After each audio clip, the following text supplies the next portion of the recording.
Welcome dear students, आप सभी का स्वागत है बोर्ड एग्जाम्स यूट्यूब चैनल पर। तो डियर स्टूडेंट्स, कक्षा 10वीं वार्षिक परीक्षा एमपी बोर्ड का पेपर आज कंप्लीट हो चुका है, जो आपका 27 फरवरी को पेपर हुआ है। आप अपने अकॉर्डिंग मैच कर लीजिए। इसका कंप्लीट आंसर की हम इस वीडियो में करने वाले हैं। पेपर का लेवल बिल्कुल इजी रहा है। अगर किसी बच्चे ने मेरे वीडियोस देखे हैं तो वो 75/75 का आज हकदार बन चुका है, और अगर जिसने वीडियोस नहीं देखा है वो बहुत ज़्यादा पछता रहा है। तो आप हमारे यूट्यूब चैनल को सब्सक्राइब कर लीजिए, ताकि आपको इंग्लिश विषय का पेपर इसी यूट्यूब चैनल पर देखने को मिल जाएगा। ठीक है, मुझे सेट बी प्राप्त हुआ है। आप अपने अकॉर्डिंग मैच कर लीजिए, क्योंकि क्वेश्चन सारे सेम रहते हैं लेकिन उनका क्रम अलग अलग रहता है। ठीक है, क्वेश्चन आपके 23 प्रश्न पूछे गए थे और 3 घंटे का आपको समय मिला था। चलिए देखते हैं। निर्देश आपको इस प्रकार से देखने को मिले होंगे। सबसे पहला प्रश्न है, सत्य सत्य का चयन करके आपको लिखना है। तो चलिए देखते हैं। पहला है आपका, कमल तालाब को छोड़कर आकाश में खिल रहे हैं। तो ये गलत बात है। कमल तालाब को छोड़कर आकाश में नहीं खिल रहे हैं। पहले में आपको असत्य लिखना था। दूसरा है आपका, चौपाई छंद सम अर्ध सम्मात्रिक छंद है। नहीं, ये सम्मात्रिक छंद होता है, ना कि अर्ध सम्मात्रिक। इसमें भी आपको असत्य लिखना था। तीसरा है आपका, शीला अग्रवाल मनु भंडारी की माँ थी। तो इसमें भी आपको असत्य लिखना था। चौथा है आपका, बिस्मिल्लाह खां को शहनाई वादन के लिए भारत रत्न मिला था। तो बिल्कुल सत्य होने वाला था इसमें। ठीक है। पांचवा था आपका, जिस भाव से किसी काम को करने या होने का बोध होता है उसे क्रिया कहते हैं। तो इसमें भी आपको सत्य लिखना था। उसे हम क्या कहते हैं? क्रिया कहते हैं। छठा है आपका, सभ्यता संस्कृति का परिणाम है। तो इसमें भी आपको सत्य लिख देना था। ठीक है, तो इस प्रकार से सत्य सत्य कंप्लीट आपके हो जाते हैं। जिनने ऐसे लिखे हैं उनके बिल्कुल 6 मार्क्स पूरे मिल जाएंगे उनको। दूसरा प्रश्न है आपका, सही जोड़ी का मिलान करके आपको लिखना था। पहला है आपका, संगतकार। संगतकार को आपको मैच करना था मंगलेश डबराल से। ठीक है, संगतकार को मंगलेश डबराल से मैच करना था। छंद के कितने प्रकार होते हैं? 2 प्रकार होते हैं, मात्रिक छंद और वार्णिक छंद। बिस्मिल्लाह खां को आपको मैच करना था शहनाई वादक से। गले का हार होना मुहावरे का अर्थ होता है बहुत प्यारा होना। संधि के 3 प्रकार होते हैं, स्वर संधि, व्यंजन संधि और विसर्ग संधि। बालम खीरा को आपको मैच करना था लखनऊ से। ये अपनी पीडीएफ से direct as it is question आ गए हैं। ठीक है, आप सॉल्यूशन देख सकते हैं, मैंने आपको ऑलरेडी बता दिए थे ये। तो बिल्कुल पूरा का पूरा पेपर मैंने आपको जो 2 वीडियोस बताए थे उनसे ही आया है। अगर किसी स्टूडेंट्स को विश्वास नहीं है तो वो वीडियो जाकर देख सकते हैं। ठीक है, इंग्लिश के पेपर के लिए तैयार रहें। इसी प्रकार से मैं पेपर छापूंगा इंग्लिश का भी। नेक्स्ट है आपका, एक वाक्य में उत्तर लिखिए। प्रश्न क्रमांक 3। तो पहला है इसका, किसकी आभा अट नहीं रही है। तो इसमें आपको लिखना था फागुन की आभा अट नहीं रही है। तो पहले में आपको लिखना था फागुन की। ठीक है, फागुन की। दूसरा है आपका, प्रबंध काव्य के कितने भेद होते हैं। तो प्रबंध काव्य के 2 भेद होते हैं, श्रव्य काव्य और दृश्य काव्य। नेक्स्ट है आपका तीसरा, नेताजी सुभाष चंद्र बोस की प्रतिमा कहाँ लगवा दी गई थी। तो ये कस्बे के चौराहे पर लगवा दी गई थी। ठीक है, कस्बे के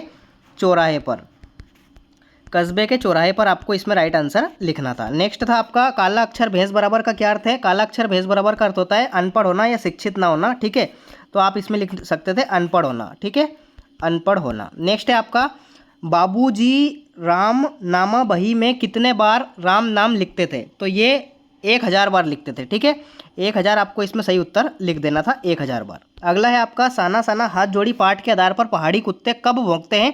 तो ये चांदनी रात में भौंकते हैं। ठीक है, चांदनी रात में। इस प्रकार से आपको एक शब्द एक वाक्य में उत्तर लिखने थे। अगला प्रश्न है आपका, सही विकल्प का चयन कर लिखिए। पहला है आपका, वात्सल्य रस के श्रेष्ठ कवि किसे कहा जाता है। बार बार मैंने वीडियोस में बताया, सूरदास जी को कहा जाता है। दूसरा है आपका, हवा की थिरकन का सिमटा हुआ संकोच माना है फसल को। बा ऑप्शन आपको इसमें राइट आंसर लिखना था। वीर रस का स्थायी भाव क्या होता है। उत्साह होता है। इसमें भी आपको बा ऑप्शन राइट आंसर लिखना था। नेक्स्ट है आपका चौथा, हालदार साहब को कंपनी के काम करने से कस्बे से गुजरना पड़ता था हर 15वें दिन। आपको इसमें सा ऑप्शन राइट आंसर लिख देना था। वाच्य के कितने प्रकार होते हैं। वाच्य के 3 प्रकार होते हैं। बा ऑप्शन आपको राइट आंसर इसमें लिखना था, कर्म कृत्य और भाव। नेक्स्ट है आपका छठा, मधु गाकरिया की सहेली का नाम क्या था। तो मणि था। आ ऑप्शन आपको इस क्वेश्चन का करेक्ट आंसर लिख देना था। नेक्स्ट प्रश्न है आपका 5वां, रिक्त स्थानों में सही विकल्प चयन करके आपको लिखना था। परशुराम ने रिक्त स्थान का वध किया था, तो सहस्त्र भाव का किया था। दूसरा है आपका, कामायनी एक क्या है। कामायनी एक महाकाव्य है जो जयशंकर प्रसाद द्वारा रचित है। रस के कितने भेद होते हैं। रस के 10 भेद होते हैं। बाल गोविंद भगत की अवस्था रिक्त स्थान थी, तो 60 के ऊपर थी। अगला है आपका, जी विषय शब्द का अर्थ क्या होता है। तो जीने की इच्छा होता है। मैं क्यों लिखता हूँ पाठ के लेखक कौन है। अज्ञे हैं, ये मैंने आपको बताया था। अज्ञे का पूरा नाम भी मैंने आपको बता दिया था। ठीक है, तो इस प्रकार से आपके ऑब्जेक्टिव्स पूछे गए हैं। ऑब्जेक्टिव्स अपनी पीडीएफ से 32/32 जितने भी आपके ऑब्जेक्टिव है वो आए हैं। तो आप हमारे यूट्यूब चैनल को सब्सक्राइब कर लीजिए, ताकि आपको आगे से टेंशन ना हो, और इंग्लिश विषय का भी पेपर आपको इसी प्रकार से देखने को मिल जाएगा। ठीक है, छठा प्रश्न आप देख लीजिए। क्वेश्चन आंसर बिल्कुल ईजी थे।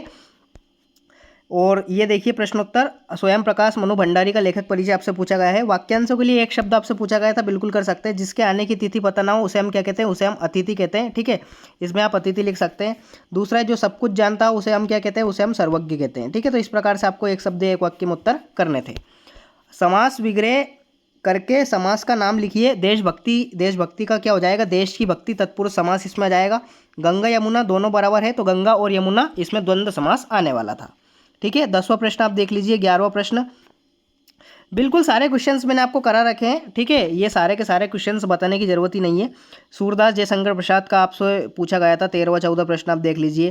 खंड काव्य किसे कहते हैं, हास्य रस की परिभाषा, ठीक है, सारे करा रखे हैं। ये 17वां प्रश्न आप देख लीजिए। मैंने बोला था ये बहुत ही खतरनाक क्वेश्चन है, IMP की घात अनंत लगाया था मैंने कि ये परीक्षा में देखने को मिलेगा, देखिए मिल गया है, ठीक है। गद्यांश की संदर्भ प्रसंग व्याख्या आपको करनी थी, ठीक है। 19वां प्रश्न, 20वां प्रश्न आप देख लीजिए। 21वां प्रश्न आपको गंदगी दूर करने हेतु एक पत्र लिखना था और निबंध आपको 22वें प्रश्न के अंदर लिखना था, किसी 5 विषय में एक विषय पर। और अपठित गद्यांश आपसे पूछा गया है 23वें प्रश्न के अंदर, आपको देख देख कर इसमें से लिख देना था। तो बिल्कुल ईजी पेपर आपका आया है। यकीन मानिए कि अगर आप मेरे वीडियोस रेगुलर देख के गए हैं और अगर आपने रेगुलर कंटिन्यू पढ़ाई की है तो वो बच्चा 75/75 आज के पेपर में 100% लेकर आने वाला है, क्योंकि पेपर का लेवल बिल्कुल ईजी रहा है, ठीक है। और सारे के सारे सॉल्यूशंस मैंने आपको इस वीडियो में बता दिए हैं, तो आपने मैच कर लिए होंगे। वीडियो अच्छा लगा हो तो वीडियो को लाइक कर दीजिए। इंग्लिश के पेपर के लिए तैयार है, मिलते हैं अगले वीडियो में, तब तक के लिए टाटा बाय बाय, जय हिंद, वंदे मातरम।